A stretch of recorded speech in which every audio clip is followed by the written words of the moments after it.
Hey J-Rock fans, Court here with another music review for Project Licks. I've got kind of a new setup happening here today, so I hope I'm in frame, not really sure.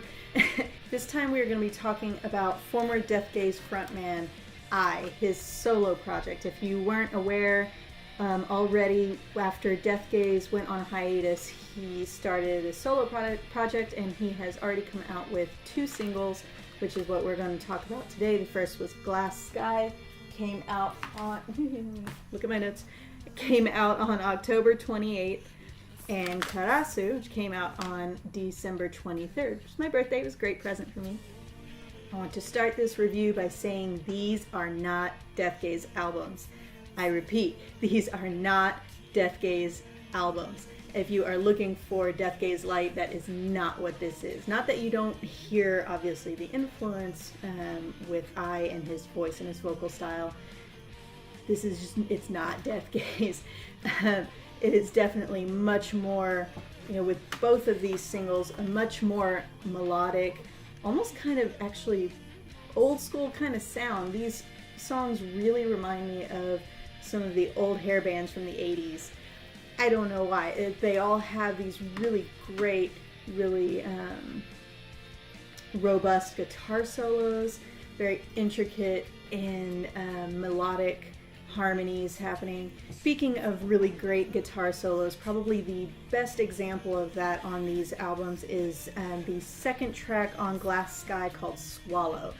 That entire song is just very, very guitar driven. The whole melody is carried by the lead guitar, and it's just a very beautiful, just nice, skilled guitar play happening in this song. Now, I don't know for sure if I performed, how much of the instrumentation I actually performed himself.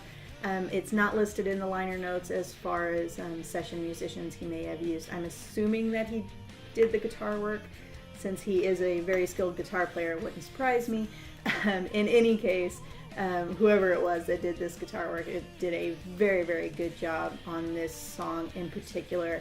The second track off of Karasu, Myaku no Yona Kisu, is actually a prime example of that hard rock 80s feel that I referred to earlier. You've got the really great guitar solos, some growling vocals along with some really nice harmonies, just kind of interlaced all one on top of each other. And I kept flashing back to stuff I listened to when I was a little kid. I know that just ages me dramatically. If you are a fan of Death Gaze and you're looking for that heavier sound, I don't want to put you off of this project. Talking about the differences. I do feel like there is a definite progression toward a heavier sound. Listening to these albums one after another, Glass Sky is definitely much more mellow and melodic than Karasu. I feel like Karasu is definitely moving in a heavier direction.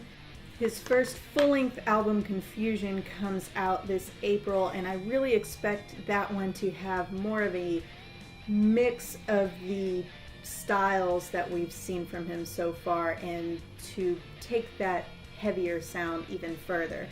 I have seen the track list, and the only songs out of these 2 albums that are on the full length are the title tracks Glass Sky and Karasu, and the rest of it is completely new, so that's really exciting for me. I'm really looking forward to seeing what is going to be on this new album and how it kind of pushes things forward a little bit for the future.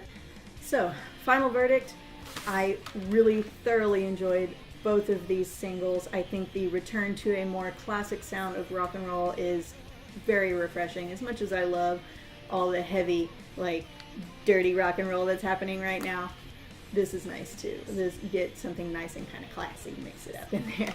I will put all of the pertinent links down below in the description where you can pick up both of these. I really highly recommend grabbing both of these singles before the full length comes out, especially since there are so many songs here that are not included on the full length. So if you really want to get the full gamut of the music that he's putting out.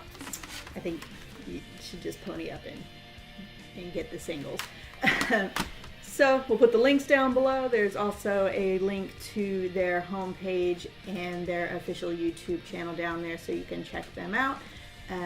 Don't forget to head over to the blog, that's projectlicks.ca, to get more news and information on all the great visual kei bands that you love. Hit the subscribe button down below and give us a thumbs up if you like this review and you want to see more of these. I've got tons of new stuff coming in, so definitely make sure to subscribe so you don't miss any of those, and we will see you next time. Bye.